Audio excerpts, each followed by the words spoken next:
y'all. I'm back to talk about Virgo season.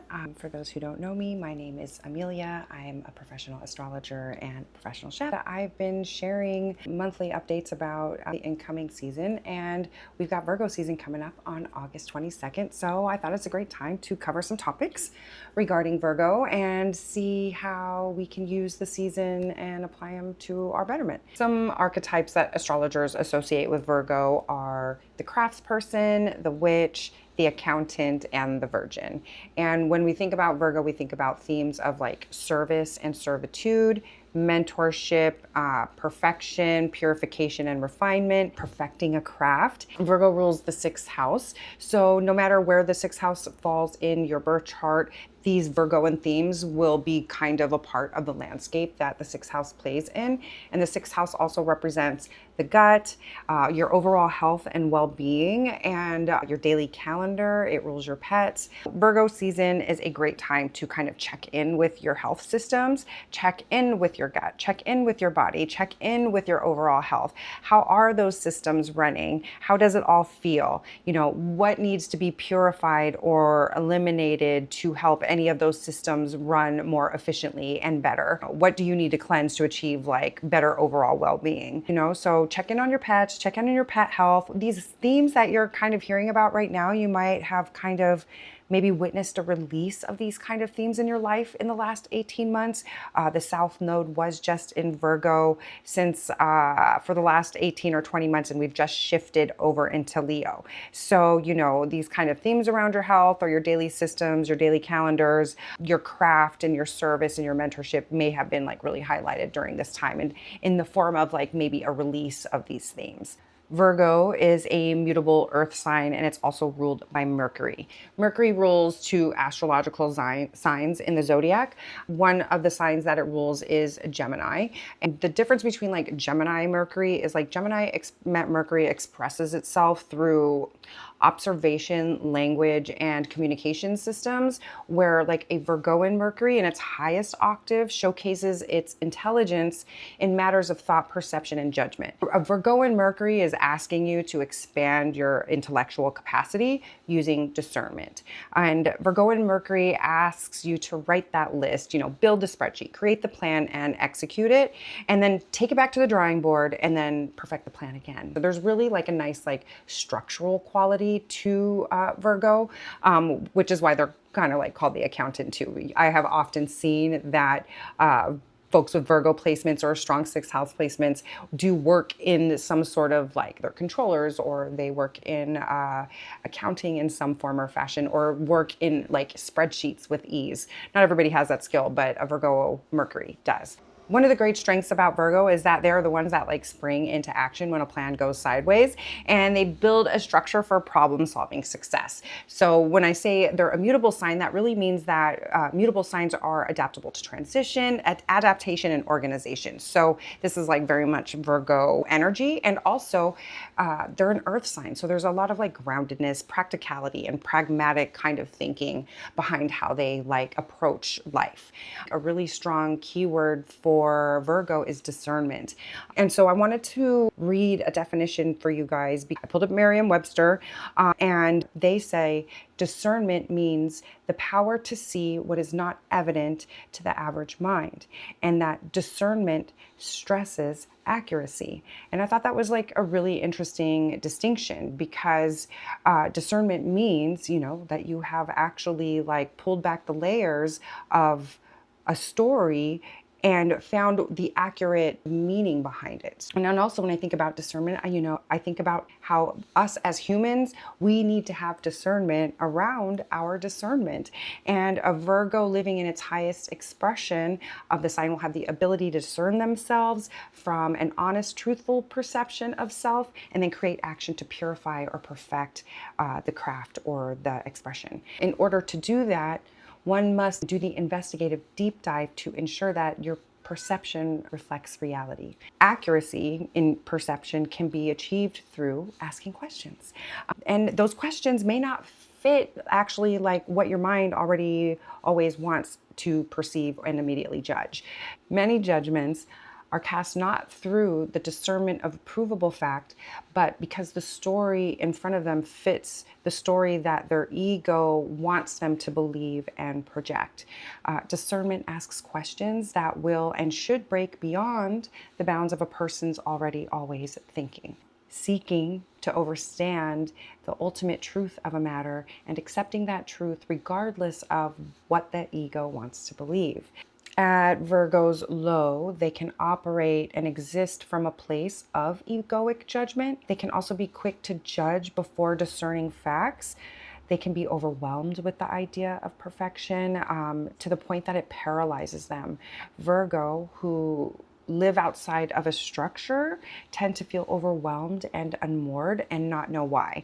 So if you're a Virgo and you don't have kind of a structure in place with your life and you're kind of feeling like you're a little bit like underwater in that area of your life, it's a great time to start building a structure for your daily life and living into that structure. And I think you're going to find like a lot more ease in how you move and how you exist in the world. Gossiping through the lens of judgment is also like another like low frequency Virgo behavior. So, if you have Virgos in your life that are expressing themselves in this way, or you have that going on, always be discerning where your judgments are coming from and like making sure that like when you're expressing that stuff, that it's coming from like grounded, provable facts versus like gossip and egoic judgments. Regarding the archetype of the Virgin, it's funny, growing up, I used to be like, wow, are all Virgos virgins? It really was very confusing to me as a young person, like trying to grasp astrology and these archetypes. But what I really came to learn was the Virgin represents purification and refinement. So it's a great time to use Virgo season to examine like what of my motivations can be purified. How can they be purified? What structure can I build in its place to achieve that purification? Purity differs from chaste, because like chaste implies innocence and like that's that other like Virgin archetype. But purity is the absence of egoic temptation rather than control of one's impulses and actions. It's really great to look at that Virgin archetype through that lens of like, how can I purify myself? How can I purify my motivations? What can I refine, ameliorate in terms of like perfecting the craft? So it's and you're going to kind of start to see kind of the through line of these like archetypes and how they all work together. Once you've kind of purified your motivations, your intentions in a place to be coachable. So I love the theme of like the mentor-mentee relationship. If you have a lot of sixth house energy, you might have like really strong themes of like either receiving mentorship or being a mentor or being a mentee and becoming a mentor. Depending on what the planets are, those could be like positive and negative relationships as well. Whether you have Virgo placements or not, Virgo season is the perfect time to examine these mentorship relationships and dynamics in your own life. Are you coachable? Are you a good mentor? What does it mean to be a good mentor? Are you embodying what it means to be a good mentor? Are my mentors embodying what it means to be a good mentor? And how do you discern who is a high or low frequency mentor? On social media, there are many people online, positioning and posing as mentors. This is a great time to kind of like add on a filter and ask yourself like, where did this mentor receive their coaching? Were they coachable? What is their mentorship style? The mentor-mentee relationship go hand in hand. The best mentors understand that the real learning happens through the means of being a coachable mentee, being willing to see one's own mistakes instead of operating and reacting from an egoic space, using the mentor feedback to perfect the craft that they are pursuing. At its low, themes of perfection can turn obsession, and a person can become overwhelmed by the idea of perfection, that it paralyzes them or it like completely encompasses their world. They like kind of spiral out on like needing it, wanting it, thinking that it's like this attainable thing when we should know now that perfection is not like a real thing. It's this construct built in white supremacy. What part of your ideas and conditioning around the ideas of perfection are actually rooted in colonialism white supremacy, capitalism, misogyny. And this is it's just a great time to like examine why and what drives not only what your notion is of perfection, but what drives you to kind of attain perfection. And I think a lot of the Virgoan lesson is around the refinement process and taking the craft and refining it and achieving, the perfection of the moment. Just to give an example of a strong Virgo sixth house person in the real world that embodies these Virgoan qualities is Beyonce. Beyonce is a Virgo sun, and she has a sixth house stellium as well. And I think like if there's anybody that we have been able to watch in real time evolve, perfecting the craft, taking the craft, discerning it, seeking good mentorship, and then also becoming a mentor in her own way. So I really think she's a great example of Virgo who wants to perfect the craft and expression that they give to the world. I believe once you perfect the craft, then it's time to offer it up in service. It's a good time to examine where do you feel like you are in servitude in your own life. When we're looking at past life or karmic themes, people with maybe some tougher sixth house placements or Virgo placements may have being enslaved reflected in a birth chart. Do you have these feelings of enslavement or being in service to something? A great time to examine like, what are you in service to?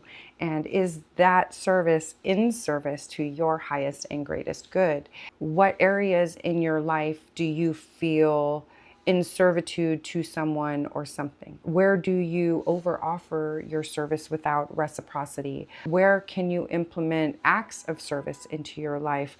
What motivates those acts of service? If looking good or ego-driven ideologies are the why you do the acts of service, there is a purification process that needs to happen. So the service comes from a true altruistic space.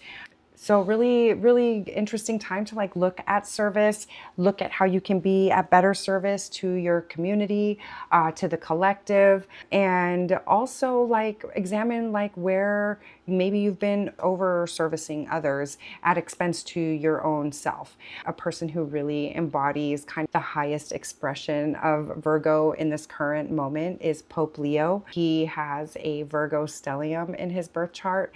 And when I look at how he's expressing that service to the greater good of the collective, it just truly warms my heart. He is operating from a place of global service. His altruism and his pure heart is going to impact the collective in this really, really beautiful and amazing way. I wish I knew his rising sign. So Pope Leo, if you're seeing this, I'd love to know your birth time. As you can see, all of these Virgoan themes connect. So take Virgo season to examine how can you purify your motivations? What areas in your life can you use better discernment? How can you use that discernment to seek out really good mentors? How will you be a coachable mentee to the mentor in service of perfecting your craft? How can you take the craft and offer it up in service to the greater good from a pure and altruistic space? But this is a great time to examine these themes, see how you can add some like refinement and purification into your own life, how you can add some discernment into your own life, how you can be more discerning around the stories you're hearing, around the things you're viewing, around what's coming up in your feed, and just making sure that we are doing, the peeling back the layers work and really getting to the heart of what the truth is. I am sending love to all beings. I hope that we can use Virgo season to perfect our craft or offer up service for others or be in service with each other or mentorship situations and, use all of this energy for our highest and greatest good. I will see you again for Libra season.